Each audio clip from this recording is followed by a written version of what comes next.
Bienvenidos nuevamente y como pueden ver tenemos un panel bien nutrido con 5 panelistas y nuestra moderadora. Digamos que dándole extensión al tema anteriormente tratado, aquí se abrirá desde una perspectiva más crítica y desde diferentes perspectivas, como lo menciona el título del panel, Metrología en el sector alimento desde diferentes perspectivas: competitividad, industria, evaluación de la conformidad, laboratorios. Entonces tenemos el día de hoy como invitados al señor Camilo Montes, director ejecutivo de la Cámara de Industria de Alimentos, al señor Pedro Pérez, gerente sectorial de Colombia Productiva, al señor Hernán Zúñiga, director de regulación del Ministerio de Comercio, Industria y Turismo, a la señora Ana Fernanda Mayhuasca, presidente de Colombia Compite o el Consejo Privado de Competitividad, al señor Ramón Madriñán, director ejecutivo de ASOSEC, la Asociación Colombiana de Evaluadores de la Conformidad, y bajo la moderación de nuestra directora general, María del Rosario González, los dejo entonces en este momento con este panel. Ángela, pues muchas gracias. Este era de los paneles más interesantes para mí en esta jornada. Y les voy a decir por qué. Porque a lo largo del día de ayer y lo que hemos escuchado esta mañana, hemos hablado de la filosofía, de la importancia de la infraestructura, de la calidad, de la importancia de la metrología, y eso suena lindo. Entonces, con pasión, Adriana nos decía esta mañana, es que los sellos, es que en los mercados de destino los sellos funcionan, y quiero abrir en este panel un poco la discusión sobre las realidades. Esta mañana en el discurso de inauguración yo les decía, oiga, tenemos el compromiso de continuar involucrando el sistema internacional de medidas a la realidad. Vamos a ver si en este panel logramos saber por dónde y cómo.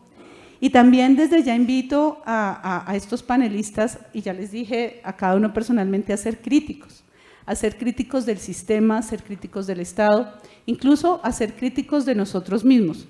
Creo que en estas discusiones es donde se ven elementos de valor agregado. Entonces, de antemano, muchas gracias por estar acompañándome. Para el Instituto es un honor tenerlos y que seamos escuchados por este público tan interesante. En ese orden de ideas, pues un poco retomando lo que ha pasado en estas jornadas, hemos estado claros que todos queremos que los alimentos que consumimos pues tengan condiciones de salud, cuiden el medio ambiente, sean inocuos, no tengan residuos de plaguicidas o materiales pesados, que por supuesto nuestros consumidores locales estén sanos, pero que también la industria del comercio de alimentos al exterior sea competitiva y sea buena. ¿Estamos preparados para eso realmente? Bueno, entonces voy a arrancar con Ana Fernanda, que ya la presentaron. Ana Fernanda, digamos que tiene como directora del Consejo Privado de Competitividad un desafío bastante grande, y es promover que el sector privado sea más competitivo y productivo con los elementos de juicios que tiene este país como Colombia. Entonces, a partir de eso, cuéntanos si desde Colombia Compite han considerado realmente que los empresarios estén con la capacidad de atender estos dos frentes, tanto la industria interna como la industria exportadora. Bueno, pues mil gracias, María del Rosario, y al Instituto por la invitación. A todos mis copanelistas un saludo, a las personas que nos están escuchando y a quienes nos están acompañando hoy. Yo tengo muchas características en este panel que las voy a destacar de entrada. Yo soy el bicho raro. Sí, es cierto. Sí, eso en general es cierto de casi todos los sitios donde me siento, pero en este más. Por diversas razones. Yo soy hoy presidente del Consejo Privado de Competitividad, pero yo venía de otro mundo. Venía del mundo de la política pública, pero no del mundo de la competitividad.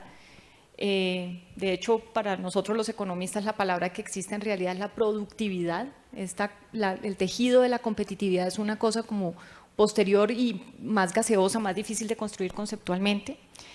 Y por lo tanto yo llego a estos temas de calidad, etcétera, tarde en mi vida. Y entonces tengo la enorme virtud de ser la ignorante del panel.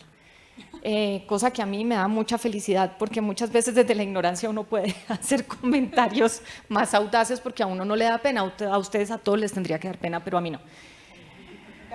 La respuesta corta a tu pregunta es no, nosotros no estamos preparados. Pero la podemos elaborar. Dependiendo de qué métricas tomemos, entre el 93 y el 95% de las empresas en Colombia son ni siquiera MIPYMES, ¿no? Son micronegocios, son empresas muy pequeñas que tienen entre 1 y 3 empleados. Si ustedes tuvieran una empresa en Colombia, donde para entrar a los edificios tenemos que registrarnos en un libre verde grande donde nos preguntan hasta nuestro signo zodiacal, donde nos piden una ampliación de la cédula al 150% para una gran cantidad de cosas. Debe haber en Colombia un cementerio de las cédulas al 150%. Debe haber un cúmulo, un archivo de cédulas al 150%, donde hay gente que ve muy mal y la necesita ver al 150%. Y ustedes son ustedes y 2 empleados, porque cuando hablamos de 3 empleados, hablamos de un empresario cuenta propia que inició esto y ha logrado moverse hasta contratar a 2 personas más, que en muchísimos casos no son muy contratadas porque son parte de su familia, con todo lo que eso implica, porque uno nunca quiere pelear con el sobrino de la esposa. Esa empresa es la que le estamos pidiendo que cumpla con estándares de calidad. Para el mercado nacional o internacional, ¿sí? Esa es la realidad con la que nosotros estamos trabajando. Y con esa realidad yo creo que o más vale, sin esa realidad hemos venido trabajando. Y lo digo, no solamente tengo la virtud de la ignorancia, sino tengo la virtud de que ya soy exfuncionario público. Entonces puedo decir tranquilamente las muchas veces que metí la pata, y ya no tengo que preocuparme por andarla metiendo, ni porque ninguna IA me esté diciendo que por esto faltó y fue y volvió. Pero lo que fui toda mi vida fue un regulador del mercado financiero, que es, si se quiere, el uno en el que sí tengo un sector vigilado y licenciado. Digamos, porque en el resto de todos estos productos no tengo el licenciamiento, allá tengo un producto licenciado, pero que no corrige el problema de exclusión. Los estándares del sistema financiero colombiano, para que se sientan orgullosos cuando quieran, son uno de los estándares más exigentes que tenemos en el mundo. Después de la crisis de 1999 al sistema financiero colombiano no le ha dolido la cabeza. Y los Lehman y Bears y recientemente los Silicon Valley se quiebran con tejidos sofisticadísimos y acá ustedes no lo sienten y no porque no se estén enterando, les doy mi palabra, es porque realmente no está pasando. Pero nada de eso impide que el acceso al crédito en Colombia para las personas de las clases más vulnerables se da en el gota a gota, no en ese sistema financiero sofisticado. De la misma manera que el acceso al consumo de alimentos en una parte muy importante de la población colombiana se da en un conjunto de consumidores que no tiene acceso a esa protección de calidad y no estoy seguro que lo quiera porque no estoy segura que lo pueda pagar, porque estas cosas tienen primas de precio, porque son costosas. Entonces yo creo que el proceso en el que deberíamos estar todos inmersos es en el proceso en que todas las entidades públicas y privadas y de infraestructura se han tenido que ver inmersos en la medida en que entró la discusión de inclusión para personas discapacitadas en sus movilidades. Todos tuvimos que dejar de tener escaleras y pasar a tener rampas. Pero nosotros en Colombia no construimos rampas, construimos escaleras. Y construimos, ¿sí han visto esas escaleras que uno a veces se encuentra y uno dice, ¿y esto a qué? O sea, ¿con qué estatura construiste? Esto es en Colombia, no Alemania. Yo no alcanzo. Así son las escaleras en Colombia, de todo tipo. Cuando miramos el sistema tributario, nosotros pasamos de un régimen simplificado al 19%. Díganme, ¿cuál es el pequeño negocio que dice, estoy que me declaro con el volumen de ventas que se necesita para pasar al régimen común? No veo la hora de que sea el momento de mi declaración de renta. ¿Cuál es el micronegocio que le estoy diciendo que por favor crezca, que se formalice, que esto es buen negocio? Y que claro, en el camino vamos a ir teniendo que construir un sendero de calidad. Un sendero de calidad que paulatinamente nos vaya permitiendo que mejoremos los estándares de consumo local, y que desde el inicio las empresas empiecen a tener mentalidad exportadora. Desde el inicio quiere decir que no nazcan como microempresas. Nosotros en el Consejo repetimos mucho datos de la Cámara de Comercio de Bogotá, de su encuesta de Bogotá y los 59 municipios de Cundinamarca, no necesariamente por echarle más tiza a la centralización, sino porque tiene unos datos muy bonitos en su granularidad. Ahí, por ejemplo, para ese tejido, que es más o menos el 30% del Producto Interno Bruto Nacional, encontramos que los micronegocios representan el 94% de las empresas. Bogotá, el tejido empresarial más sofisticado y el número 1 en el índice tanto departamental como de ciudades. Yo sé que Bogotá no es un departamento, pero nosotros lo tenemos en los 2 rankings de competitividad. El 94% de sus empresas son micronegocios. Y yo ya no recuerdo bien, pero creo que era el 68% eran de único dueño. Una empresa que nace con un único dueño, con esa vocación un poco familiar de salir adelante, un poco de supervivencia, no es una empresa que nace con un ADN exportador. Y si no nazco con ese ADN exportador, no me empiezo a preparar desde el momento cero. Pensar que yo realmente voy a tomar esta microempresa de 3 personas y es que la voy a escalar hasta convertirla al gran negocio. Hay historias de esas. Igual que hay historias de presidentes que nos mandaron a dormir y les hicimos caso. Pero eso en esta realidad, con este nivel de competencia en el mundo, es muchísimo más difícil que lo logremos. Por lo tanto, yo creo que el compromiso, ahora ella decía que el reto mío, yo si lo viviera así no iría a trabajar, porque me cansaría desde por la mañana. El reto nuestro es tratar de involucrarnos a todos, al sector público, y cuando digo sector público me refiero a todo el Estado, porque muchas veces nos quedamos en el Ejecutivo, y el Ejecutivo vive en unos dolores de cabeza y de estómago que la gente que no participa o no ha participado en la función pública no se imagina, porque el día que la cosa más mínima mala pase y alguien abra un proceso litigioso al cual somos increíbles, nos encanta, eso en Colombia es como un hobby, nos encanta pelear, demandar, y hay algún problema, la protección del funcionario público, es decir, yo tenía un decreto que tiene 148 requisitos para esa mandarina. Sí, señor, pero nadie siempre es pero yo hice mi decreto de 148 requisitos. Es lo que haría yo, es lo que hice. Muchas veces, en muchas discusiones, había decretos en los que decíamos, a mí me encantaría quitar eso. Pero donde haya un rollo, morimos, porque nosotros somos directamente responsables con todo, con nuestro patrimonio, con nuestra reputación, con nuestro oficio, porque si es procuraduría nos pueden inhabilitar, de todo lo que está allí. Y cierro con esto, vivimos en un entorno donde además nos encanta encontrar culpables y no soluciones. Cuando ustedes leen los titulares de que se cayó el puente de cualquier cosa, nunca puedo decir, sí puedo decir Maihuasca, pero me cuesta trabajo decir Chirajara. ¿Dónde está concentrada la discusión pública? En el responsable. No está concentrada en si el puente lo vamos a acabar, si lo vamos a reemplazar, cómo vamos a acabar la carretera que tuvo el problema del contrato, cómo vamos a sacar la carga a las personas, el impacto en productividad. ¿Quién tuvo la culpa y cuándo es que lo van a castigar? De eso no son responsables los medios, señoras y señores. De eso somos responsables todos. Todos los que un domingo en el almuerzo familiar dicen, pero claro, ¿quién sabe eso? ¿Con cuánta plata se robaron? Y entonces. Esa es nuestra cultura y hasta que no lo cambiemos no vamos a lograr cambiar este enredo tan complicado en el que estamos metidos. Por eso les digo que donde yo pensara que yo soy la responsable no iba a trabajar. Este enredo tan complicado parte de que todos abandonemos esa cultura del culpable.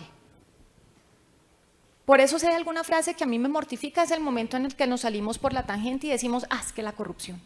Eso es todo y es nada, eso no es resolvible. Uno tiene que entender cuáles son los problemas para corregirlos. O ninguno de ustedes se ha salido de una discusión conyugal diciendo, ay, claro, es que todo lo malo yo. Esa es la manera más fácil de terminar una pelea conyugal y no llegar a nada, porque nadie dijo, la verdad es que yo sí me tomé el jugo del tarro de la nevera y lo volví a poner en la nevera vacío, fui yo. Y yo no debería hacer eso. No hacemos eso, no somos adultos responsables de nuestros procesos y por lo tanto, lastimosamente, me encantaría dar un cómo más sencillo, pero esto es una responsabilidad cultural. Porque mientras ese ente de control no deje de responder a esta cultura de la culpa, mis funcionarios públicos van a estar absolutamente amarrados por una responsabilidad que además es absurda.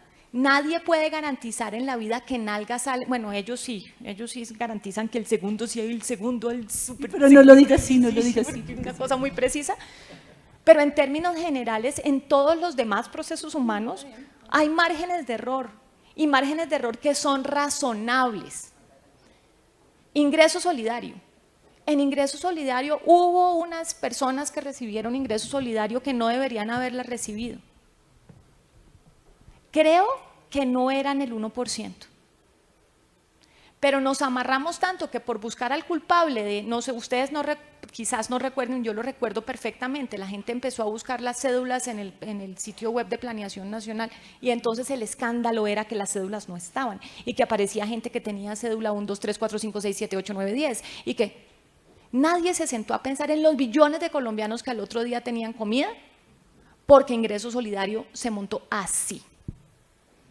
Nos quedamos embarcados en la discusión de las pocas personas que lograron engañar al sistema. Entonces, yo no tengo ninguna respuesta sencilla. Lo que sí creo es que la idea de que esto es responsabilidad o tuya, o tuya, o tuya, o tuya, o tuya, es absolutamente ridículo. Este es un proceso conjunto, pero es un proceso que arranca desde temas culturales que no sé cómo, pero tenemos que transformar. Pues nos das todos los elementos de juicio para arrancar el panel. Pero entonces les voy a proponer una cosa, arranquemos por la respuesta sencilla, y es no. ¿Sí? Vámonos con esa realidad. No tenemos la capacidad en este momento desde todos los frentes para atender realmente todos estos sueños que hemos venido conversando a lo largo de estos 2 días y que filosóficamente son lindos, son nuestra responsabilidad. Pero vámonos desde el otro punto, no estamos preparados. Y pues con varios caminos que nos abres, ¿no? Una falta de cultura, una falta de brecha social, una falta de planeación, no nos dejan ser, bueno, 1000 cosas que planteó Ana Fernanda. Entonces, Camilo, desde la ANDI y digamos que agremiando todos estos industriales, ¿cómo ves tú? Aquí me falta el micrófono, gracias. Desde tu experiencia, los empresarios en el tema alimentario, que es el de hoy, porque pues podemos hablar de mucha industria, en el tema alimentario, ¿qué necesitan trabajar o cómo el gremio como la ANDI los ayuda a esto? Además que ustedes tienen un desafío súper interesante y es que están ayudándole al gobierno a abrir estos mercados con estas nuevas políticas públicas y acabas de llegar de África acompañando a la vicepresidenta en esta labor. Entonces, cuéntanos un poco qué encontraste, cómo lo viste y desde ese no, ¿qué podríamos empezar a pensar? Muchas gracias, Ángela María, por la invitación, perdón, María del Rosario por la invitación, Ana Fernanda, un gusto volverla a ver, además después de tanto tiempo, y aquí a mis colegas del panel. Miren, si hiciéramos una analogía de Colombia en un rentado de fútbol, normalmente Colombia es como ese equipo de la mitad de la tabla, que no es el más jodido en términos de que siempre está pensando en el descenso, pero tampoco es el que está necesariamente peleando por las medallas. Estamos ahí siempre en la mitad de la tabla. Y creo que si revisamos cualquier indicador, desde competitividad hasta internacionalización, siempre estamos ahí como en la mitad de la tabla, ¿cierto? Y eso me sirve sobre todo para reflexionar lo siguiente. Lamentablemente esto no es blanco y negro, esto no es no o sí, esto es un montón de grises que hay en la mitad. Porque comparto con Ana Fernanda que pues en un tejido empresarial como el que tenemos en la industria de alimentos sube un poco más ese indicador, 98% son micro empresas. Y creo que así es como en general en América Latina. Pero en ese mismo ecosistema coexisten empresas que por muchos factores tienen que estar más sofisticadas. Y compiten primero por la preferencia del consumidor, porque a la hora de decidir en qué se va a gastar o no se va a gastar el salario, compite contra cada peso que está ahí. Para que tengan un orden de magnitud, hay empresas de la Cámara que están en el 98% de los hogares colombianos. Tienen allá algún producto en esa góndola. Y tuvieron que competir también por la preferencia de ese consumidor en términos de precio, por supuesto de calidad y demás, con los que pues no necesariamente están entendiendo o pudiendo adoptar toda esta reflexión acerca de la calidad de forma como más orgánica. ¿Listo? Entonces, claro, yo tengo un sesgo en esta respuesta y es que pues, yo tengo 75 afiliados, son 250 empresas más o menos, las más sofisticadas en este sector. Y cuando uno conversa con ellos y además visita las plantas, y uno nota un compromiso genuino con este concepto de la calidad. En un entendido, por supuesto, hay referentes internacionales, alguien habló ahora del Códex, por ejemplo, para nosotros es el santo grial, o sea, es como ese escenario donde la humanidad se puso de acuerdo en qué es y qué no es cada característica del alimento, pero que en la práctica estamos lejos, inclusive de la perspectiva regulatoria, que el Códex sí sea hoy nuestro referente en Colombia. Con una cosa bien absurda, el Códex se puede tardar de forma acelerada 6 años en sacar una norma, y después Colombia se puede demorar 7 más en adoptarlo en sus reglamentos técnicos. El reglamento técnico de la leche es del año 86, el vigente en Colombia, y llevamos 12 años intentándolo actualizar, al menos al Códex. El de la mayonesa es del año 83. En Colombia, para cumplir ese reglamento técnico, hay que adicionarle grasa trans a la mayonesa para poderlo cumplir. Por ejemplo. Pero ¿qué pasa? Pues tranquilo, si comen mayonesa pueden comer, pues lo que le toca hacer a las empresas es ir ante la autoridad del INVIMA y pedir una excepción. Permítame no cumplir el reglamento técnico, porque aquí hay un dossier científico gigantesco que dice la grasa trans no debería estar en la mayonesa. Pero entonces lo que voy es que nos toca coexistir en esos dos mundos. Porque, por ejemplo, en términos de internacionalización, Colombia exporta alimentos de forma recurrente a 139 países del mundo. 139 países del mundo. Y esos productos entran allá a competir con sus productos locales, sus productos internacionales, y hay competencia que a nivel global estamos ganando. Yo no sé si ustedes son conscientes, Colombia es el principal productor mundial de chupetas, de bombones. No puedo utilizar la marca con la cual todos lo conocemos en Colombia, porque pues los otros que lo hacen me matan, también afiliados míos. Pero a lo que voy es Colombia produce el 50% de esos chupetes, por ejemplo. Y compite con las marcas colombianas y los productores colombianos con referente internacional. Entonces nos toca coexistir en esos mundos, en esos 2 o hasta 3 mundos en paralelo. Y de ahí la importancia que siempre tengamos una reflexión muy genuina, pero también muy profunda acerca de esos referentes técnicos, de por supuesto esas normas de calidad, las que son voluntarias o obligatorias, porque tienen que coexistir en ese mundo. De los 86 reglamentos técnicos que les contaba, 80 tiene más de 5 años, o sea, ahí ya arrancamos incumpliendo la OCDE, ¿cierto? Y los más recientes, fuera de eso, nos los han cambiado, como el de etiquetado, sin que ni siquiera hubiera comenzado la implementación. Ustedes van hoy a las góndolas, los que son de afuera vayan a una góndola colombiana, si pueden sacar el ratico y encuentran en una misma góndola de un snacks, productos, por ejemplo, sin sellos de advertencia, productos con unos círculos y productos con unos octógonos. Eso es una tortura no solo para la industria, para el consumidor. Imagine cómo entiende a la hora de querer construir una dieta balanceada. ¿Lo mismo es bueno o es malo? Exacto, por ejemplo, esas preferencias. Cuando entre otras, y eso me sirve como ejemplo, nosotros en la industria en Colombia, por ejemplo, siempre hemos insistido, oiga, traigamos un referente técnico que tenga la mejor evidencia científica disponible.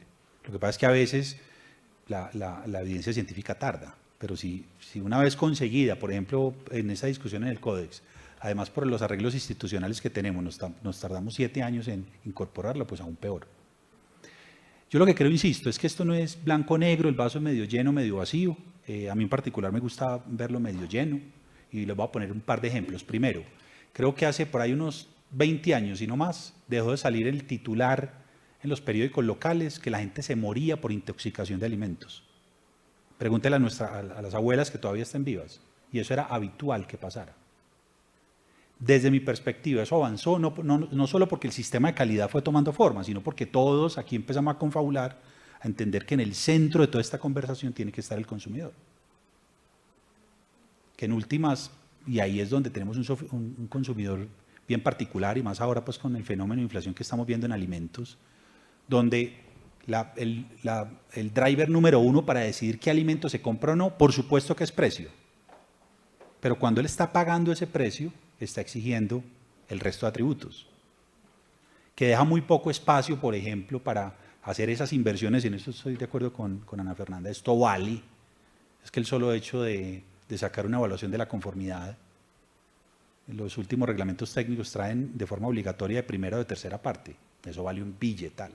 Y para quienes son laboratorios, que sé que hay varios que están acá, están en ese debate de hasta dónde los servicios van a ser demandados por el sistema, que en última se le termina transfiriendo a un consumidor final. Pero como todo en Colombia y creo que en América Latina, pues vamos a aprender a coexistir con eso y vamos a ir navegándolo paso a paso, pero sin que se nos olvide que ese punto de llegada tiene que ser, por ahí está, ahorita había un título que es esa seguridad alimentaria, porque es que en últimas aquí estamos hablando de alimentar a nuestra especie. Creo que propósitos tan profundos y tan complejos como ese, pocos. Una industria que todo el tiempo, los chiquitos y los grandes, se levantan viendo cómo van a poder alimentar a su especie, a nuestra especie.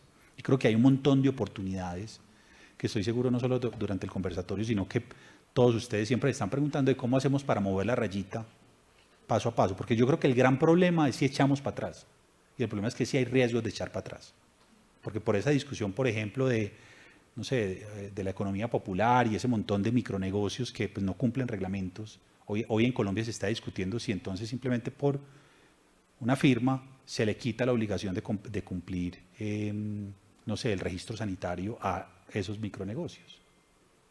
Interesante dar ese debate, porque solo a los micronegocios y no a todos, por ejemplo. Pero bueno, no me quiero quedar demasiado en la palabra. Está perfecto, Camilo, gracias. Aló. Está perfecto, Camilo, gracias y digamos que planteas un elemento adicional y es así es la vida, así es, y tenemos que coexistir con esa realidad. Entonces, hay un elemento que han mencionado y es la reglamentación. Hernán Zúñiga, como director de reglamentos, del director de regulación del Ministerio de Comercio, Industria y Turismo, tiene en Colombia una labor y es que es como el sumario de la reglamentación. Aquí cada ministerio tiene su reglamentación en su sector y eso que es de todo pero no es nada y nadie tiene, entonces lo tiene la Dirección de Regulación. Entonces, como director de regulación te voy a hacer una pregunta. Nosotros somos un país súper regulador, así como normado. Nos encanta hacer leyes, decretos, todo y regular lo que no está regulado y estamos llenos de condiciones hasta contradictorias entre sí. Sin embargo, el Estado ha hecho un esfuerzo de unificar esas normas en unos decretos únicos que querían como recoger esto y todavía nos sigue faltando. Pero en esa cantidad de condiciones reglamentarias, donde el Estado seguramente después de unos análisis de impacto normativo dice vamos a poner condiciones de calidad para, y me voy a referir a los que tienen que ver con alimentos, para proteger la vida, la salud, la seguridad. Entonces, hay escenarios como que vamos a tener sellos de calidad de arsénico en arroz, por decir algo. Pero el arroz se vende en estos barrios de las personas que tienen estratos más bajitos a montones. O sea, montones es amanotadas y se las llevan en una bolsa y con eso alimentan a los hijos. ¿Qué hace el reglamentador ahí?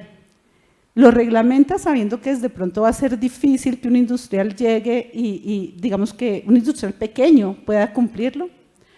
Corre el riesgo de hacer caso omiso, tal vez no incluirlo y poner en riesgo la salud de esa población. Ahí te lanzo la pregunta. Muchas gracias, María Rosario, y muchas gracias al INM por esta invitación. Pues, ¿qué hacemos? ¿Qué podemos hacer desde el Ministerio? Pues hay que recordar que la prevención a los riesgos que nos permite prácticamente elaborar los reglamentos técnicos, pues no hacen distinción entre si sea una clase alta o una clase baja. Debemos proteger a toda la ciudadanía en general. Entonces, ¿qué debe hacer el regulador? Pues debe intentar, obviamente, corregir el pareto de esa reglamentación. Cuando Colombia ingresó a la Organización Mundial del Comercio, pues se comprometió a una serie de obligaciones y adquirió una serie de compromisos y bajo esos compromisos pues dijo que los países son soberanos de elaborar reglamentaciones o elaborar normas que protejan a sus ciudadanos. ¿Y cómo lo hace? Lo debe hacer bajo unos principios de armonización. Esos principios de armonización pues es prácticamente mirar qué se está exigiendo a nivel mundial primero, cuáles son los requisitos que se están exigiendo, cuáles son esas normas que se están exigiendo, ¿para qué? Pues simplemente para que no postrar a nuestras empresas hacia un comercio nacional, ¿sí? No obligarlas o condenarlas a que estén siempre en un comercio nacional, sino que haya fluidez hacia el exterior, como lo decía la doctora Ana, pues no debemos salir de ser pequeña industria de pronto a pegar ese gran salto que es salir a exportar. pues no es que no debamos, sino que debemos estar preparados por si acaso. ¿Cómo lo vamos a estar preparados? Pues simplemente elaborando productos de calidad. Esa calidad como debe ser común a todas las personas o a todo el mercado en general. Debemos intentar, eso sí, que nuestras empresas crezcan y se formalicen, que empiecen de pequeños productores, que pasen a unas microempresas, finalmente empresas y a exportar. Pero ¿cómo lo hace el gobierno? Pues simplemente haciendo programas de cooperación, programas de apoyo e incentivos a estas empresas para que empiecen a creer en que los productos que están elaborando están obligados a que sean seguros. Entonces, ¿cómo lo hace? Pues el ministerio pues prácticamente hace unos programas a través de nuestro aliado que es Colombia Productiva, y simplemente les empezamos a dar programas de la importancia o lo que ahora se llama extensionismo en calidad, que simplemente es prepararlos para que vean la importancia de lo que es esa calidad. Después los recogemos y ya los llevamos a otro programa que es calidad un poco más adelante para que puedan llegar a sus productos a los mercados más grandes. Pero siempre, María Rosario, con los principios prácticamente que los requisitos mismos que tiene que cumplir el pequeño productor, pues los tendrán que hacer cumplir también los grandes productores, pues obviamente para que esas empresas puedan ir creciendo sin inconveniente. Entonces, eso es lo que hacemos desde el ministerio. En el ministerio, como tú lo decías, el Ministerio de Comercio, Industria y Turismo, pues somos los coordinadores del Subsistema Nacional de la Calidad y somos quienes dan las reglas para que los reguladores efectúen o elaboren sus reglamentos técnicos. Y eso pues lo debemos hacer con una suficiente transparencia, con una suficiente participación de productores, comercializadores e importadores. ¿Para qué? Para que salga una medida acorde a lo que requiere el país. Es decir, para proteger a sus ciudadanos y para que ellos también puedan estar preparados para cuando tomen su decisión de exportar su producto, sea fácilmente aceptado en mercados internacionales.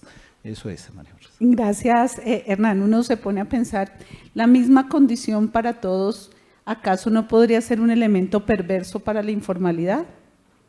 ¿Sí?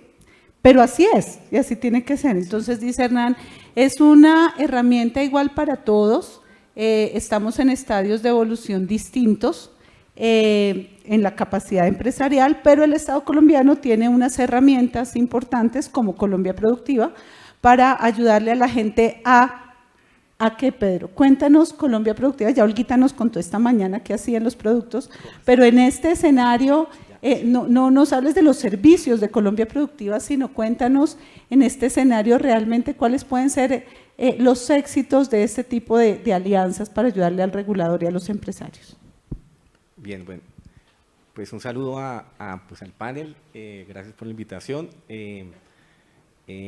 Solamente mencionar que Aurelio Mejía, el gerente general, pues no pudo asistir por problemas de salud, no tenía voz esta mañana, entonces era complicado pues estar con ustedes en el panel. Pues a tu pregunta, Colombia Productiva pues, es una entidad que lleva 15 años.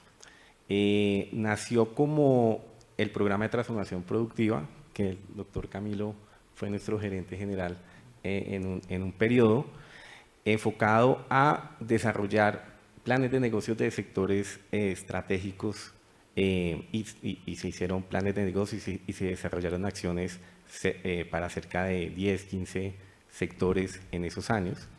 Y hace 4 o 5 años, la estrategia de economía productiva se orientó a hacer intervenciones a nivel de empresa, en los sectores priorizados, pero también en todos los sectores de la economía, por ejemplo, con el programa Fábricas de Productividad. Esa estrategia tiene 4 ejes actualmente, que son productividad, encadenamientos, calidad y sofisticación de productos y servicios a nivel de empresa. Y para eso, Colombia Productiva realiza diferentes programas que le apuntan a esos temas de mejora continua en las empresas. En términos de calidad, pues tenemos programas que van desde el microempresario hasta empresas exportadoras con el programa Calidad para Exportar, que lleva ya varios años, y nuestros programas dependen de las asignaciones presupuestales que nos hace el Ministerio de Comercio. Y hay una realidad en Colombia, menos del 10% de las empresas, según las encuestas del DANE, tiene certificaciones de producto o proceso, por lo tanto es una labor pues titánica, es una labor que se debe mantener en el tiempo, no es una labor que en 4 años se vaya a terminar, y el enfoque de Colombia Productiva es que la calidad quede inmersa en la cultura empresarial de todos los empresarios, desde los microempresarios hasta los grandes empresarios, que pues ya la tienen, y ver la importancia que representa esta mejora de la calidad, pues finalmente en la productividad, que es el último objetivo y el más amplio que tiene Colombia Productiva, mejorar la productividad, la calidad y el valor agregado de las empresas colombianas. Gracias, Pedro. Y ahí yo encuentro otro desafío que también tocaba Ana Fernanda, y es el desconocimiento de la calidad, ¿sí? El desconocimiento en general de la existencia de la infraestructura de calidad, pero también de las herramientas que están en esa infraestructura. Entonces, la gente confunde mucho la regulación con la ley. Colombia Productiva a veces no la conocen. El instituto no lo conoce. O sea, si no los conocen a ustedes, que son directos con el consumidor, nosotros que estamos detrás de ustedes, pues entonces ha sido un desafío. Entonces, estar contando en el almuerzo, en vez de hablar de la corrupción y pararnos y ya, como, oiga, si sabe que estuve esta semana en un panel donde existen elementos de calidad, puede funcionar, puede funcionar. Vamos a ver cómo nos va con ese propósito. Bueno, Ramón, y tú tienes la responsabilidad de ser gremio de los laboratorios de calibración y ensayo, ¿sí?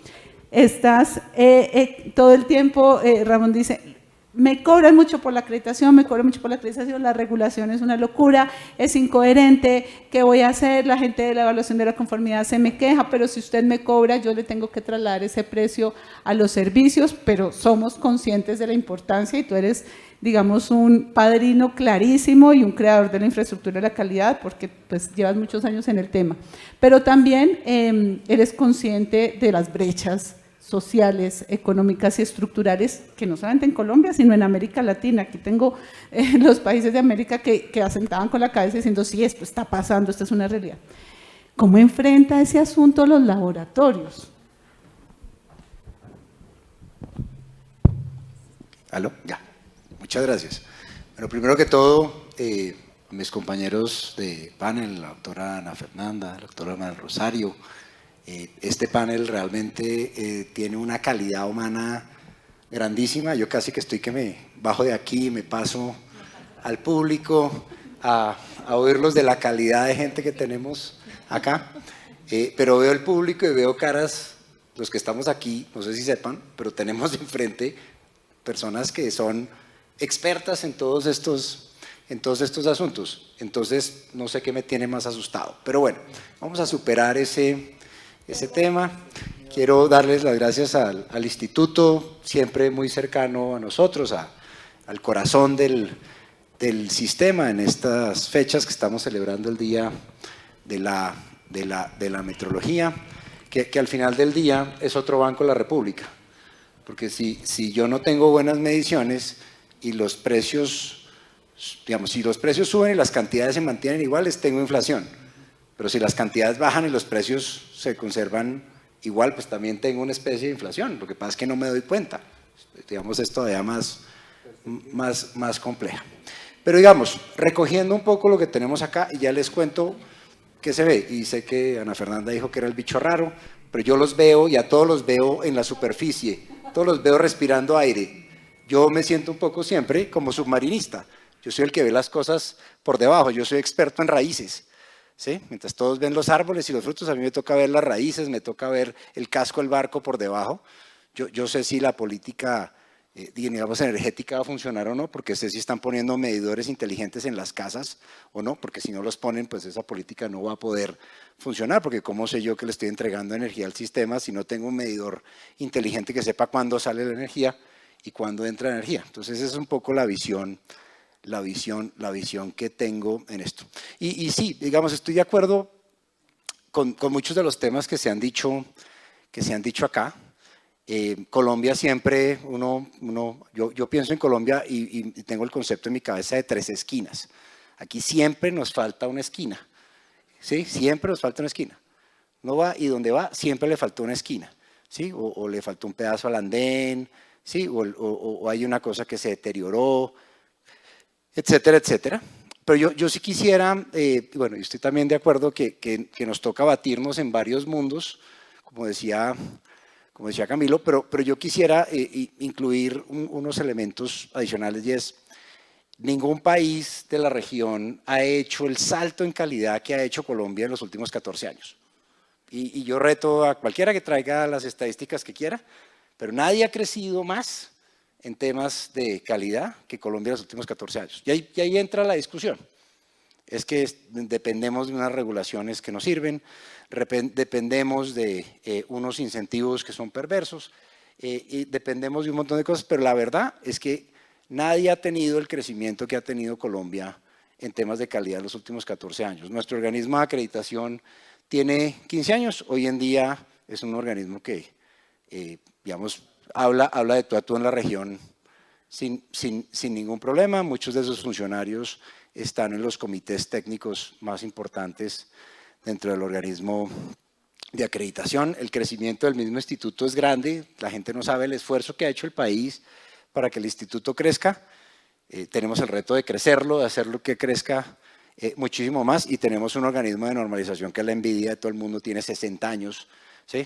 Participa en casi todos los países de la región y, digamos, es muy importante, y el día que uno necesite alguna información técnica la consigue muy rápidamente. Pero pensemos un poco en alimentos, porque es que esto hay que ponerlo un poco en concreto. Entonces, el tema de alimentos es complejo porque no todos los alimentos son iguales. Los procesados y los no procesados tienen temas distintos, y a diferencia de los productos industriales que tienden a mirar seguridad y seguridad dentro de la calidad, y eso no es tan, digamos, institucionalmente, legalmente, no es tan separado. En alimentos la inocuidad va por una vía y la calidad de los productos va por otra, y en algunos momentos las vías se entrecruzan, pero no siempre. Y necesita uno institucionalidades distintas para políticas distintas. Es más, yo diría que en alimentos queremos tener muchas políticas públicas al mismo tiempo. Queremos seguridad alimentaria, queremos inocuidad, queremos calidad, queremos buena distribución, y yo creo que al final del día en alimentos sí tenemos políticas públicas que compiten entre sí, y puede que no todas sean iguales de importantes, pero tenemos un funcionario para cada cosa viendo que esto avance de la mejor manera, y no sé si logramos tenerlas todas al mismo tiempo. Yo tengo una duda estructural ahí. En materia de los laboratorios, lo primero que tengo que decir es que cuando uno habla de alimentos, pues le saltan los laboratorios de ensayo a la vista, y los laboratorios de calibración pasan un poquito a segundo plano. No estoy diciendo que eso no sea importante, sí es muy importante, porque esos laboratorios de ensayo necesitan de las calibraciones, pero cuando uno va a mirar en el plano, los que tiene enfrente son los laboratorios de ensayo, y los de calibración los tiene un poco más atrás. Hablemos de los laboratorios de alimentos. Entonces, los laboratorios de alimentos es la red de laboratorios más grande que tiene el país. Son 300 laboratorios, y no estoy contando, y por favor no van a leer que no crea que sea importante. Sí es importante que las entidades públicas y las empresas tengan sus propios laboratorios. No van a leer que eso no es importante. Sí es importante. Pero los laboratorios que están ahí para asegurar que al final del día hay un tercero independiente que revise que las cosas estén funcionando bien, son más o menos 300. De esos 300, el 10% está acreditado. Y eso es inusual dentro del sistema. Dentro del sistema lo normal es que el laboratorio esté acreditado, y el laboratorio acreditado tiene más costos, y por lo general su servicio es un poco más costoso. Entonces, aquí tenemos, digamos, una situación en donde tenemos unos laboratorios, el 10% acreditado, los otros no, y eso se da porque al final del día no todo el mundo quiere calidad. Entonces calidad es algo que algunos necesitan y otros no, algunos piden y otros no, para ponerlo de alguna manera, pero todos piden inocuidad. Digamos, para inocuidad se necesita todo. Pero el control, la forma en que hacemos el control de inocuidad en el país está descentralizado, y yo creo que ese es un buen principio, pero no todas las descentralizaciones funcionan igual. Entonces, en algunos casos son más estrictos, algunas municipalidades, en otras hay otras que son más laxas. Y si uno le pregunta, y me voy a situar en el laboratorio acreditado de nivel medio nacional, si uno le pregunta a un laboratorio de esos cómo es su vida hoy en día, están absolutamente desesperados, ¿sí? Y yo no tengo nadie más que esté en esa situación. Tengo laboratorios que por cambios en las políticas, digamos en el sector de hidrocarburos, se les ha bajado la facturación y me dicen, me he devuelto en facturación 7 años, pero laboratorios que me quieran decir, oiga, búsqueme a alguien que me compre, yo quiero cerrar, ¿cómo le aviso al Ministerio de Trabajo que ya no quiero seguir trabajando? Esos son los laboratorios de alimentos del sector medio. Entonces me dirán, ¿por qué? Entonces allá me miran y dicen, no, auxilio, eso sería un desastre para el país.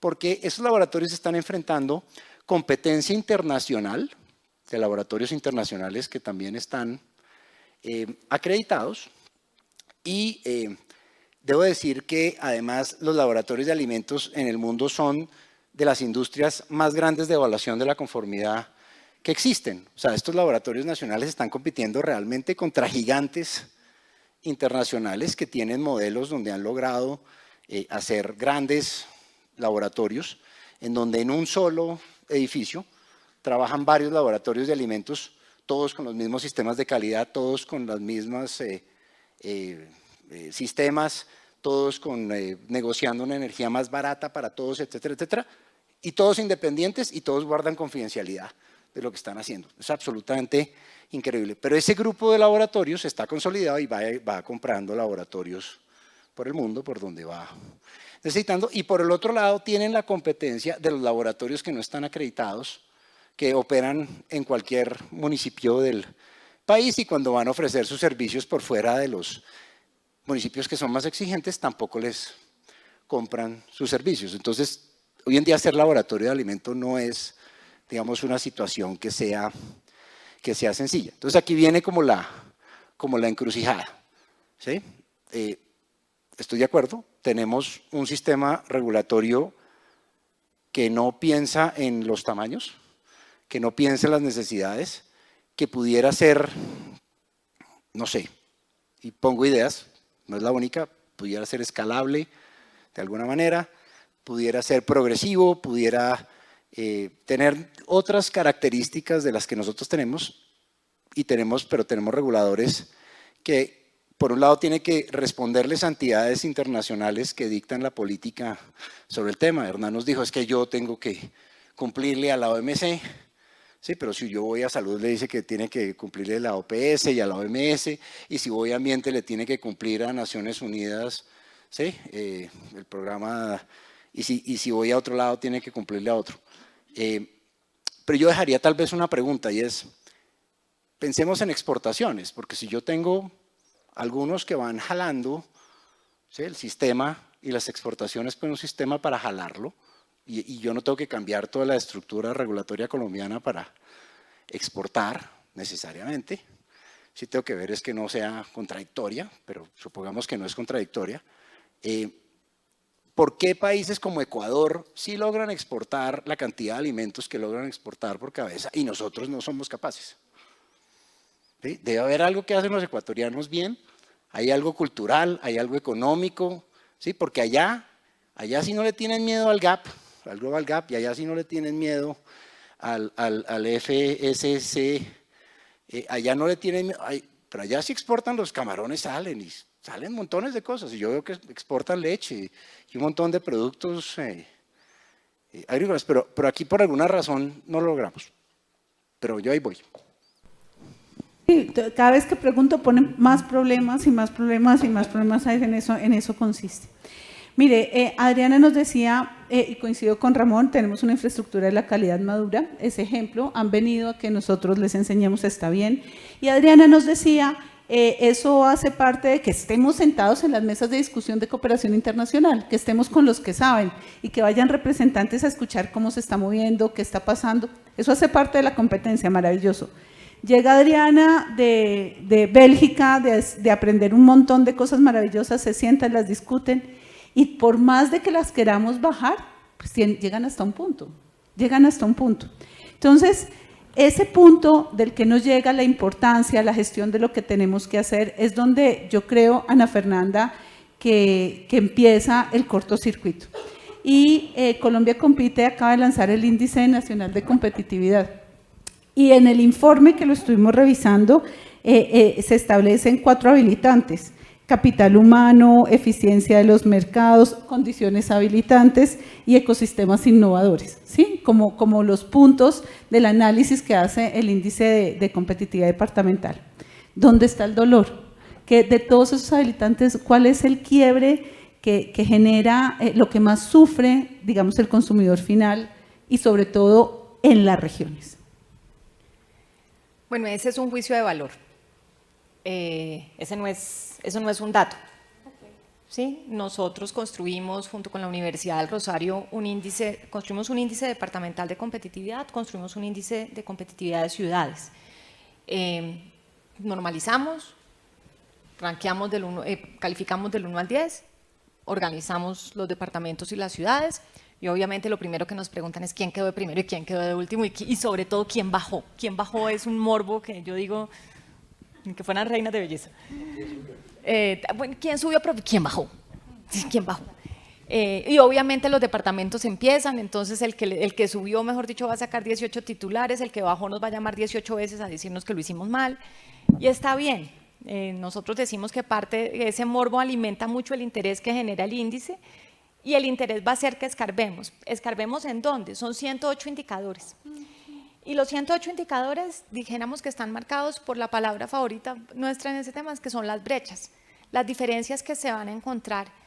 Voy a sacar a Bogotá de esta ecuación por 2 segundos. Entre otras cosas porque Bogotá, al ser la capital de gobierno nacional central, tiene unas capacidades que son y siempre van a ser, siempre va a existir una brecha entre Bogotá y el siguiente, que en departamentos es Antioquia y en ciudades es Medellín. Esa brecha probablemente hay un pedazo que es estructural y que está bien que exista.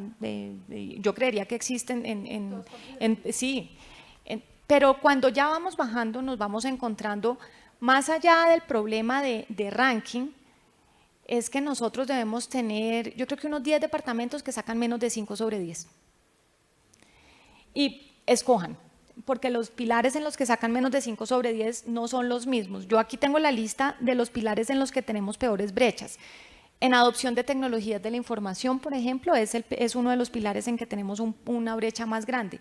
Sistema financiero, que es una idea de presencia de sistema financiero, tanto, dijéramos, transaccional, banca, como seguros, que a mí, por ejemplo, me parece súper importante. Diversificación e innovación. En diversificación innovación y sofisticación tenemos, digamos, diferencias de puntaje entre el mejor y el peor que son superiores a 9 de 10. Entonces, pues, cuando uno ve esas brechas, yo creo que se empieza a preguntar de nuevo un poco a los principios de realidad con los cuales diseñamos políticas públicas. Mi equipo me viene regañando porque yo no siempre digo, lo que uno dice estándar en este discurso es que tenemos que cerrar las brechas. Yo no veo que nosotros vayamos a cerrar la brecha entre Antioquia y Vaupés. Tenemos que pensar una estrategia para que Vaupés tenga una agenda de competitividad en esas cosas que para Vaupés son relevantes. Un poco en la misma idea en que necesitamos rampas para estas empresas más chiquitas para que logren, entre otras cosas, puede ser que entren en sectores donde logran el ascenso de productividad. Cuando ustedes uno mira el mapa de productividad por hora trabajada y sectores, la mayor parte del empleo en Colombia se genera en los sectores donde menos productivos somos. Somos cero movibles. Entonces, si me pones a escoger a mí, yo siempre voy a contestar talento humano. Y siempre voy a contestar talento humano, y nosotros ahí tenemos pilar de educación y pilar de mercado laboral, digamos que esos son como los, bueno, en educación tenemos básica y media y superior y pertinencia para el trabajo, y en mercado laboral tenemos otros elementos, pero siempre voy a decir talento humano porque esa reflexión, la de los mundos en los que nos dividimos, es una reflexión que nos compete a nosotros las personas. Nosotros tendríamos que estar regulando en un ambiente de agentes heterogéneos. Puede que haya unas cosas en las que no podamos tener criterios diferenciales porque la gente se muere si toma leche así o así aquí, no importa su nivel de ingreso. pero sí tendríamos que tener enfoques regulatorios pensando en agentes heterogéneos y para eso hay, digamos, hay sofisticación en el mundo que nos enseña de eso, pero yo, de nuevo, es que yo fui un regulador por muchos años aquí y yo jamás me sentí a pensar que estaba regulando para agentes heterogéneos. Eso no fue el principio con el cual me senté como economista, como microeconomista. Eso no fue el principio con el que me senté a la mesa y tendría que haber sido, porque realmente sí tenemos que unir un montón de mundos que son muy disímiles, pero tenemos que unirlos en pro de esa sofisticación y eso, en mi opinión, parte fundamentalmente, creo que di una pista cuando les dije que teníamos que trabajar en nuestra cultura. Si a mí me dijeran, bote todo lo demás a la basura, concéntrese en educación. Concéntrese en que cambiemos la forma en la que estamos educando a nuestros niños y niñas. No tenemos acceso universal a educación preescolar. Lo que quiere decir que para los 5 años, cosas que todos ya sabemos, ya tenemos una parte de la carrera perdida. Esa brecha no se cierra, porque ese niño o niña ya no logro llegar, yo ya no voy a lograr que a los 13 años tenga el potencial que un niño y niña de un país promedio de la OCDE. Pero sí va a ser contra un niño y niña de país promedio de la OCDE o no de la OCDE con quien va a competir, sobre todo hoy en día en que se pueden conectar remotamente a su trabajo. Entonces, si a mí me dicen dónde nos tendríamos que concentrar sistemáticamente, y fíjense la ironía, estamos en un foro donde la infraestructura de calidad es como el pilar central de las cosas, y es allí donde nosotros no tenemos estándares. Entonces, para la leche, para el arroz, para el, ¿qué es lo que tiene el cacao? El cadmio que viene en el chocolate. Voy mejorando. Ya, para que vean. Pero no tenemos, pero salimos de últimos en las pruebas PISA y no tenemos ese mismo proceso que acá está que es tan lindo en el sentido de pruebo, lo hago bien o no, repruebo e innovo y me esfuerzo. Eso no lo tenemos en el sistema educativo colombiano. Entonces, cuando uno ve esas brechas, porque es que yo tengo departamentos que sacan 2 sobre 10. Lo más importante para ese departamento no es que sea el número 32 o el número 33 o el número 28, es que sacó 2 sobre 10. Para sacar 2 sobre 10 en un parcial cuando éramos chiquitos, uno se tenía que esforzar. Sí, porque es que eso es realmente que uno le vaya mal. Y cuando pienso en las capacidades que vamos a cosechar allá, digo, de verdad, yo no creo que yo pueda pretender que estos departamentos cierren las brechas en sofisticación y diversificación, por ejemplo, con el Valle del Cauca. No las van a cerrar. Tendríamos que pensar cuál es la productividad, por ejemplo, en activos naturales que allá podríamos estar cultivando. Pero eso todo depende de una mirada distinta e innovadora y eso no parte de cosa distinta que lo que las personas hacemos.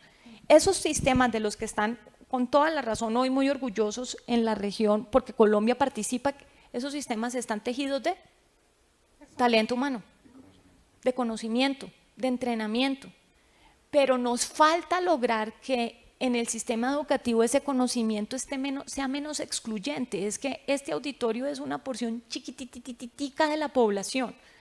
Yo tengo que lidiar con esa heterogeneidad porque no vamos a la velocidad del más rápido, lastimosamente, y entonces el resultado neto de toda esta historia, que es la que nos impide que todos cumplamos con los estándares de calidad que quisiéramos, porque no es que no queramos, que todos pudiéramos tener esa vocación exportadora, porque es un problema de vocación exportadora, porque otros países más chiquitos e incluso con menores niveles de desarrollo exportan más que nosotros. En muchas cosas somos, voy a decirlo, esta no fue la palabra que usó Camilo, pero somos como mediocres ahí como de media tabla, pero por ejemplo en internacionalización no. Nosotros somos el segundo país más cerrado de Latinoamérica y el siguiente es Brasil, que qué importa que sea cerrado semejante protrerazo que tienen.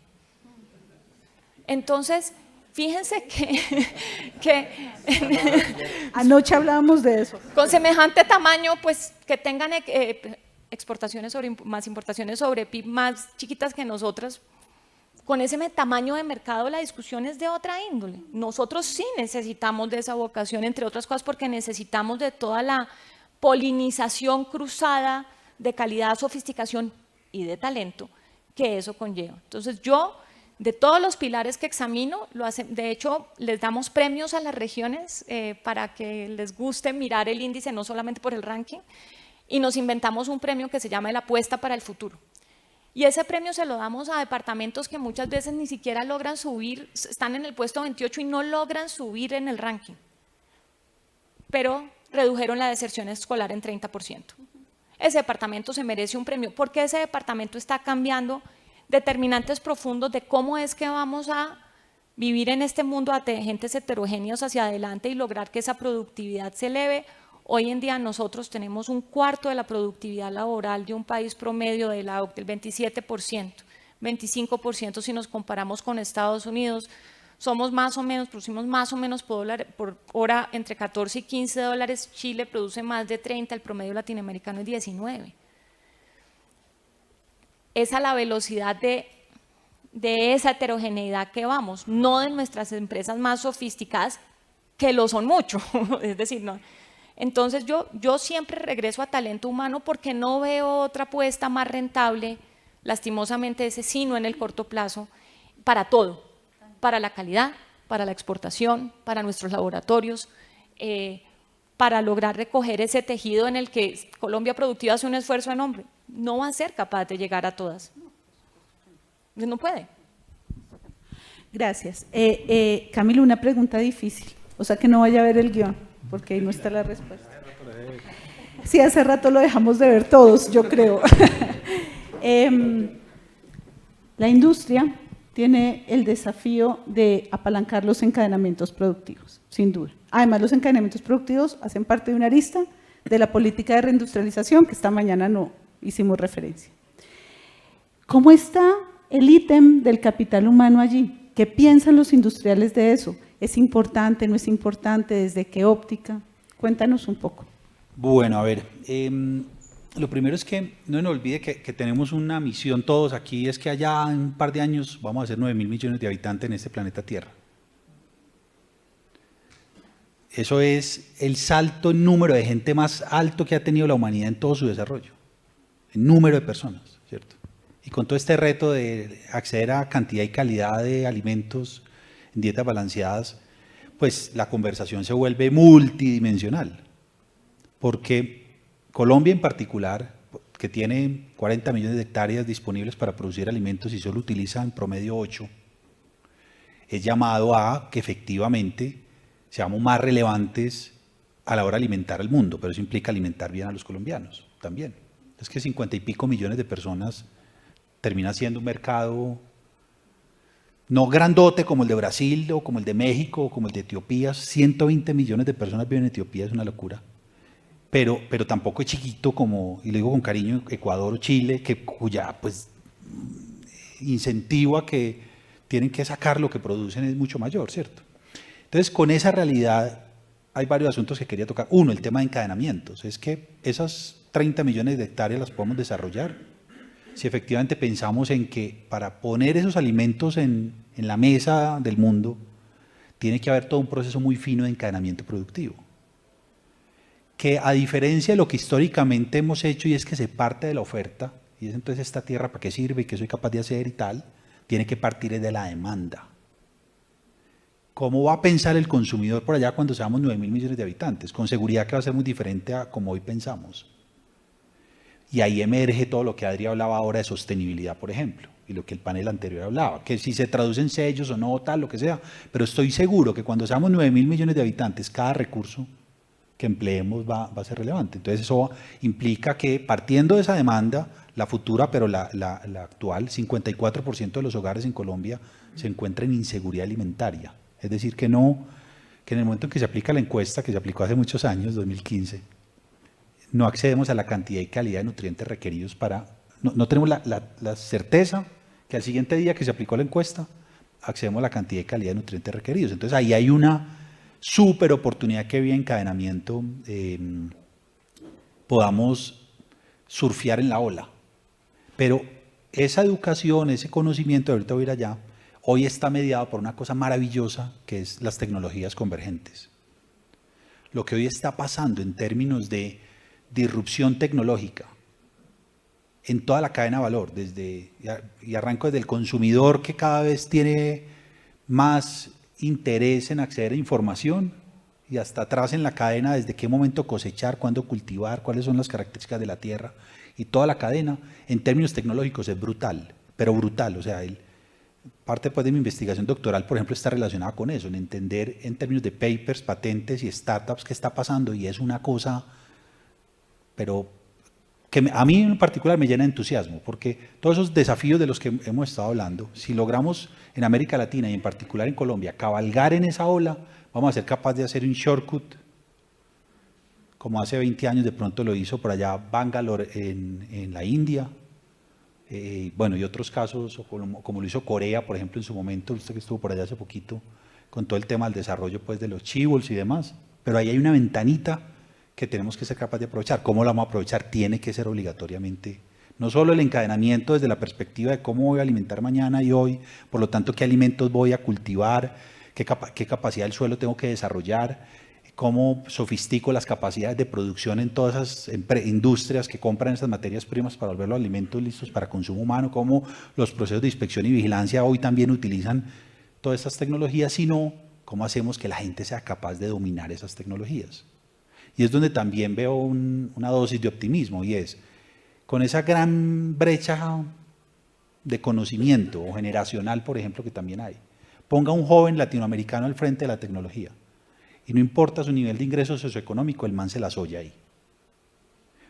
Y es donde creo que sí tenemos que hacer una apuesta significativa, más allá de los títulos, la duración de los programas y demás, en que efectivamente ese conocimiento que le llegue al joven sea útil.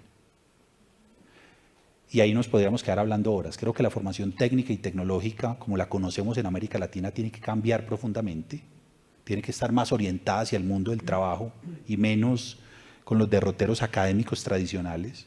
Esto no es acerca de cómo me vuelvo técnico para luego ser tecnólogo y que estoy a medio formal mientras me hago universitario, no. Eso es profundizar y darle el peso que la formación para el trabajo, la formación profesional, como se le conoce en el mundo, debería tener en nuestra sociedad.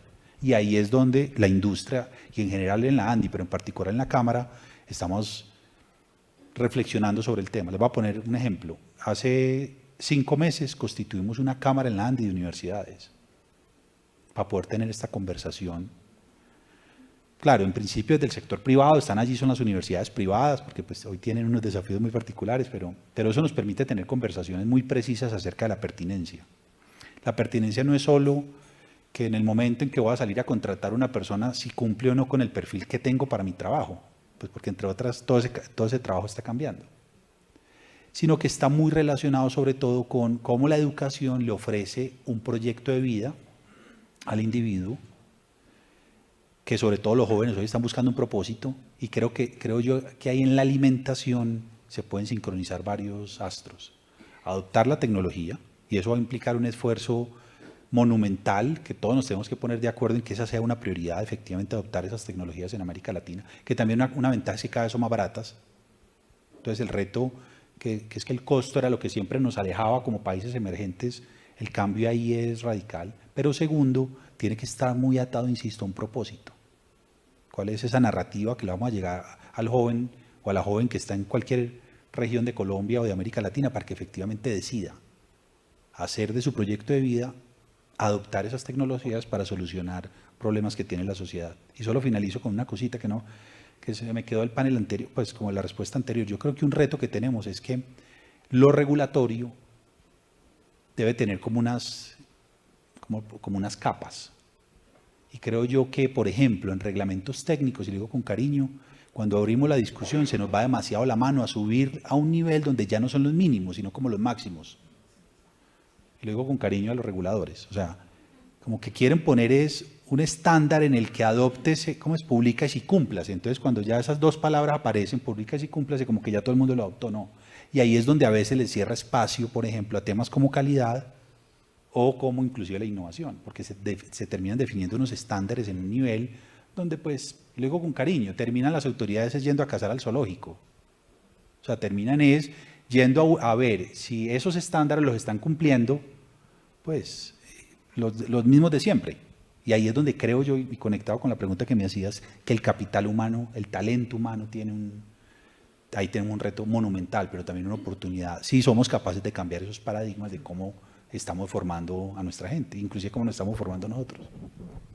Camilo, cuando uno dice lo voy a decir con cariño es porque le van a dar un palo, la cosa terrible, es preferible no anteceder a la... En el Congreso a uno le dicen con todo respeto, doctora. Y uno ya sabe que lo mataron, que lo mataron. Funcionario de quinta categoría. Pedro, dentro de las apuestas y la oferta de servicios que tiene entonces Colombia Productiva siguiendo esta línea de fomentar el capital humano y la educación, cuéntanos un poco de la cantidad de empresas, pymes, medianas, pequeñas, que se acercan a pedir los servicios. ¿En cuántas tenemos desde Colombia Productiva incidencia en eso? En aportar al cierre de brechas de competencia, ¿sí? O de formación, del entendimiento de la calidad o de cualquier otra necesidad que haya. Ahí sé que hay laboratoristas, sé que hay apoyos en entender metodologías y métodos de medición. Bueno, cuéntanos un poco cómo es la experiencia en esa línea de acción de Colombia Productiva. Sí, en términos de capacitación, Colombia Productiva pues tiene una herramienta que funciona virtualmente, que se llama Capacítate. Entonces, semanalmente, las diferentes áreas de Colombia Productiva traen expertos para hablar de, por ejemplo, de productividad, de eficiencia energética, de calidad, y ha sido bastante exitoso. Tenemos, digamos, pues números cercanos a los 100.000 participantes al año, por ejemplo, en todos los eventos que hemos hecho durante todas las semanas del año. Y también tenemos unos programas más específicos que han realizado unas capacitaciones a nivel de personal de las empresas que están interesados en que sus empleados tengan capacidades en dos tipos. Hemos trabajado más que todo en bilingüismo y en tecnologías 4.0, principalmente para las industrias de software, de BPO, KPO e ITO. Ahí hemos tenido programas hace algunos años. Ahora vamos a tener uno más grande, aprovechando unos recursos del préstamo del BID que le hizo al Ministerio para promover servicios basados en conocimiento. En las conversaciones de los últimos meses, el Ministerio decidió darle unos recursos a Colombia Productiva para hacer este tipo de programa para fortalecer encadenamientos y también capacidades en estas industrias. Entonces, ahí tenemos, yo creo que es donde más hemos trabajado en talento 4.0 y en bilingüismo, que es pues muy necesario pues para todo esto de la globalización y de la internacionalización y la ventana que se abre con el trabajo virtual, lo que señaló la misión de internacionalización en los últimos 2 años, que hizo un interesante aporte ahí. Entonces yo creo que ahí, pero claro, en la parte industrial, yo creo que lo que señalaba Ana Fernanda de la importancia del talento humano, que todo el mundo tenga el mismo acceso y el mismo punto de partida, es súper importante, porque en Colombia el nivel de productividad de las grandes empresas, la brecha es mucho más grande si uno compara con otros países del mundo. Entonces, ¿por qué? Porque la gran empresa puede, inclusive, capacita a su capital humano. En cambio, las microempresas pues tienen lo que las personas tuvieron en su formación académica o técnica, como mencionaba Camilo, la importancia de fortalecer eso. Entonces, esas brechas son muy importantes para que la equidad del país pueda avanzar en los próximos años. Gracias, Pedro, y creo que coincidimos todos en que si queremos un mercado exportador, pues el bilingüismo y el manejo de las nuevas tecnologías son fundamentales para ser competitivos. Entonces, entendemos los esfuerzos que ha hecho Colombia Productiva en ese punto, insistir en que la gente tiene que saber que esa herramienta existe y que está a disposición con las condiciones para empezar a hacer esas escalinatas que hablábamos de que fueran poquitas, pero son las herramientas que hay para empezar a decirle a la gente que hay un mundo de calidad y usted es pequeño, pero venga, le digo cómo asocia procesos productivos con calidad que después le disminuyan un poco esos altos costos en su empresa. Entonces, hace parte como de las escalinatas. Gracias, Pedro. Pues le tendría que preguntar en esta misma línea a Hernán. No sé si en los análisis de impacto normativo, Hernán, o si cuando están sentados en los códex alimentarios, o en qué momento el capital humano se vuelve un elemento protagonista del rol que tiene el regulador. Bueno, muchas gracias. No, en todo momento, o sea, nosotros, para los que no sepan, pues somos un país súper regulador, como decía María del Rosario al comienzo.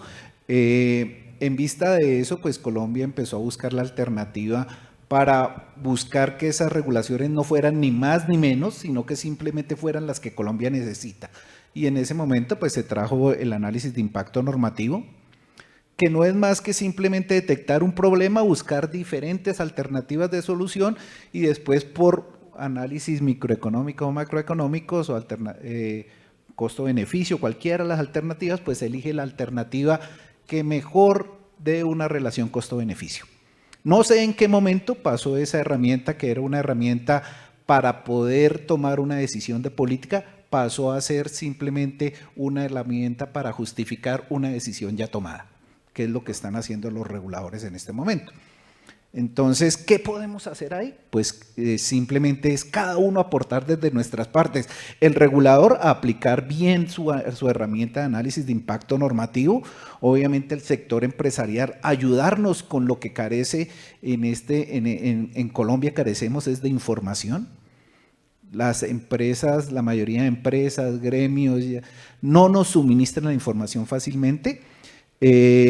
Es así que cuando vamos a buscar una accidentalidad o riesgo, nunca nos dicen mi producto tiene esta accidentalidad, tiene este riesgo o se ha detectado este riesgo en determinados países, sino simplemente cuando llega el regulador y dice, bueno, que las muertes causadas por motociclistas o por la falta de cascos llega al 75% de los accidentes de tránsito, ahí sí salen a brincar y dicen, no señor, no es así, mis estudios demuestran que es el 25%.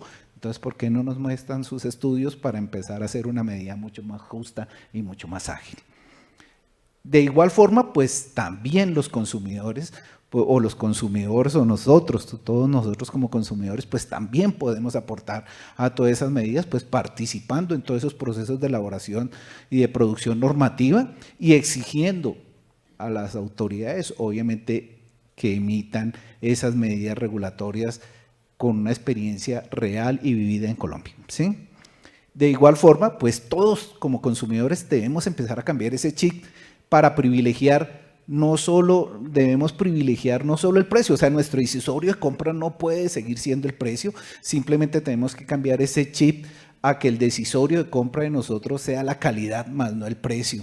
Con eso, pues obviamente vamos a mejorar todo el subsistema nacional de la calidad y todo el sector productivo del país, porque no solo vamos a tener productos seguros que podemos exportar fácilmente, sino que también van a ser productos que son aceptados fácilmente en mercados internacionales y de igual forma, pues toda la cadena productiva pues se va a ver beneficiada y eso beneficia finalmente al consumidor porque los laboratorios, a que todas las empresas pasen por los laboratorios y prueben sus productos, la seguridad de sus productos, pues van a poder dar economía de escala y esa economía de escala finalmente va a ser trasladada a los productos, como dijeron. Entonces, todos podemos contribuir desde cada uno de nuestros roles al proceso de producción normativa, al proceso de producción regulatoria y lograr de este modo, pues obviamente que todas las medidas que se emiten, no solo en el Ministerio de Comercio, sino todos los reguladores, pues salgan acordes a lo que se requiere del país. Y no sea que pasemos, como decía Camilo, que pasamos prácticamente de primaria en requisitos a una vez a postdoctorado. Entonces, esa no es la idea simplemente es sacar medidas justas, encaminadas y acordes a la realidad del país. Gracias, Hernán. Para cerrar esta ronda, sin perjuicio de que advierto que cierro con Ramón, voy a hacer una sola pregunta de una respuesta de una palabra a cada uno al final para sacar una conclusión. Entonces, cuando haga la última pregunta de la ronda, pensemos rápidamente en una palabra de respuesta. Pero antes de hacer el ejercicio, Ramón, no todo el tiempo, todo lo acabaste de advertir, en temas de alimentos, para responder, digamos, a la sostenibilidad alimentaria, tenemos el desafío de los laboratorios de ensayo, de manera indirecta de calibración, coincido. Pero, ¿tenemos suficientes laboratorios de ensayo en Colombia para responder a esas demandas? Pero además, no solamente en número, sino en su capacidad, en el alcance, los alcances que tienen los laboratorios de ensayo en Colombia, ¿son suficientes para lo que el mercado interno y externo demanda? Muy bien, yo diría que habría necesidad de más, ¿sí? Pero eso también va de la mano de más para qué, ¿sí? Para cumplir con todos los temas regulatorios, con todas las necesidades de calidad, con todas las posibilidades de la innovación, y que el sistema de calidad no solamente es para regular, sino para otras cosas. Pero bueno, yo creo que por lo menos me tienen que dar un punto. El panel ha estado fantástico. Pero claro. No, después nos echamos flores. Conteste, doctor Ramón. Muy bien. No, yo quisiera, digamos, decir varias cosas. Yo creo que en el tema del talento humano hay muchas cosas que se pueden hacer fácilmente. Y yo siempre me pregunté cómo hacen en los otros países para que el sistema de calidad no sea esta cosa rara, extraña, sí, como un puercoespín que se encuentra en la vida y dice, oiga, bonito, pero ¿será que me le acerco, lo toco, no lo toco? Y alguna vez me encontré con la persona encargada de los programas educativos para la ciudad de Seattle, en los Estados Unidos. Y me dijo, ¿qué? ¿Sistema de qué? ¿Qué es eso?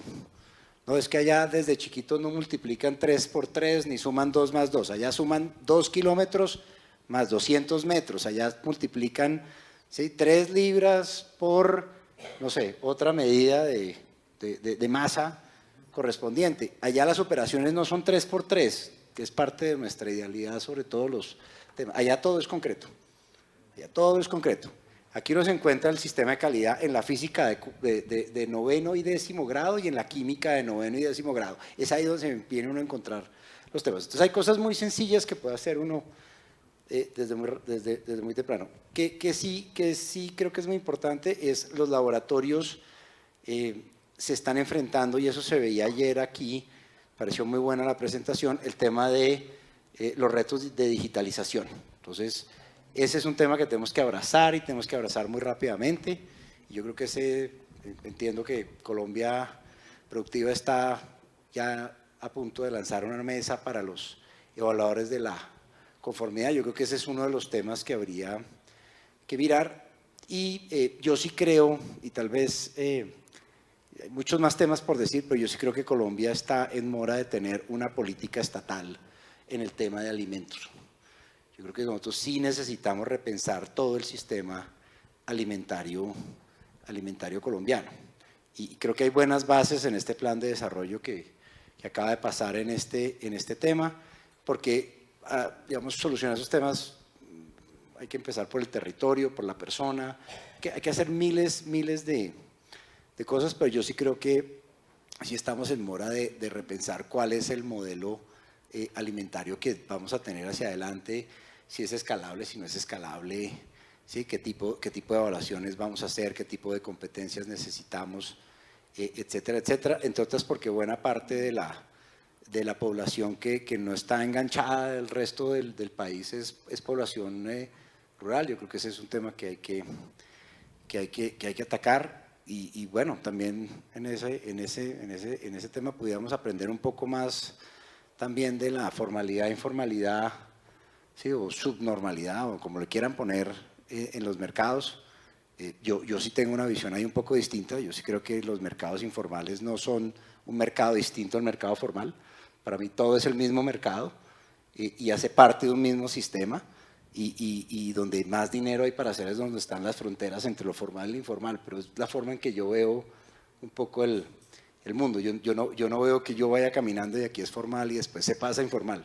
Para mí es el mismo mercado. Lo que pasa es que en algunos casos el local está dentro de un edificio y si salgo a la Chocolatina me la venden afuera, pero estoy pasando, digamos, en espacios muy cercanos el uno del otro para hacerlo. Pero tal vez ese es como lo que quisiera decirles, muy importante, esa labor que hace Colombia productiva en todos estos temas, esta nueva iniciativa que se tiene de considerar la evaluación de la conformidad como un elemento que vale la pena tratar y mejorar.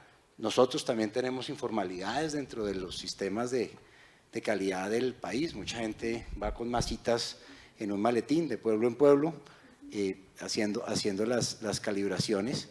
Eso también nos sucede y bueno, tal vez ese es como el mensaje. Quisiéramos aportar más a esa discusión que se pueda dar, pero yo creo que sí tenemos que mirar todo este tema en conjunto, porque realmente esos laboratorios de alimentos que son parte muy importante de nuestro sistema de calidad son los que hoy en día son los que yo veo más vulnerables a los cambios. Muchas gracias. Gracias, Ramón. Antes de la pregunta final voy a hacer la conclusión. Y es que ustedes dirán, ¿por qué este tema en el Día Mundial de la Metrología?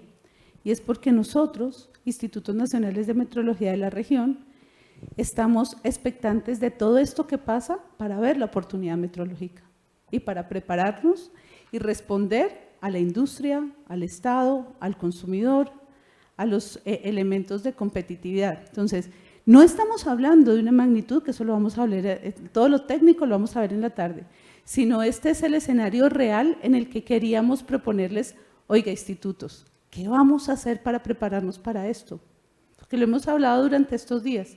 Tenemos que ser muy eficientes con las herramientas que tenemos de capital, si hablamos de plata, si hablamos de capital humano, si hablamos de instrumentos de medición, y no podemos ser infinitos. ¿A qué le vamos a apuntar con este escenario que estamos viendo acá? Entonces, por eso lo traemos aquí, porque los institutos y la metrología tenemos que estar preparados para que en esta diversidad y en esta situación sepamos qué es lo prioritario, de a dónde le debemos apuntar, y por supuesto en el sector de alimentos, que es el protagonista en esto. Arrancamos diciendo, estamos preparados, tenemos la capacidad, y entonces arrancamos diciendo, listo, no estamos preparados. Ahí arrancamos la discusión. Ahora la pregunta final es, una palabra desde cada uno de sus puntos de vista. ¿Qué hacemos para empezar a prepararnos? ¿Qué hacemos? O sea, desde su punto de vista, ¿qué es? Les doy hasta 3 palabras. ¿Qué es? ¿Qué es lo que tenemos que hacer para hacerlo? El más valiente levante la mano primero. Con precisión y exactitud, por favor. Camilo. De esas preguntas así siempre, ¿cierto? A 3 palabras. Yo arrancaría todo esto por montar al consumidor. Montar al consumidor. Creo que son esas 3 palabras.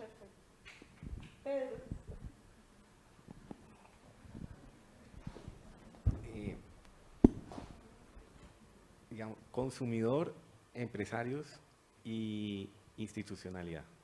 Perfecto. Hernán.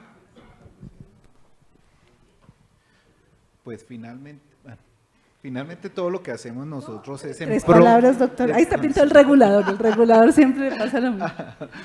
No, entonces es consumidor seguro. Muy bien. Ramón. Yo creo que es reevaluarnos, revisarnos, reentendernos. Perfecto. Me voy a copiarte, Ramón.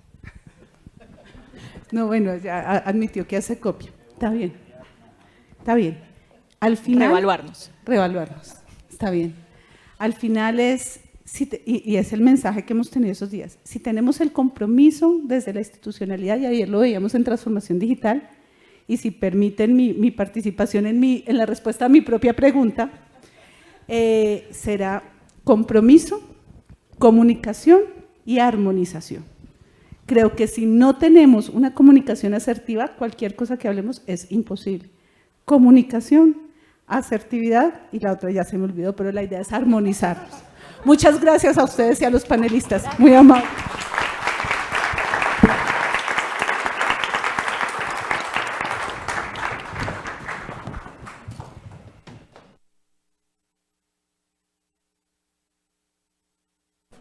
Muchas gracias a todos por su participación. Les recordamos que nos encontraremos acá faltando un cuarto para las 14 menos 15, después del receso del mediodía.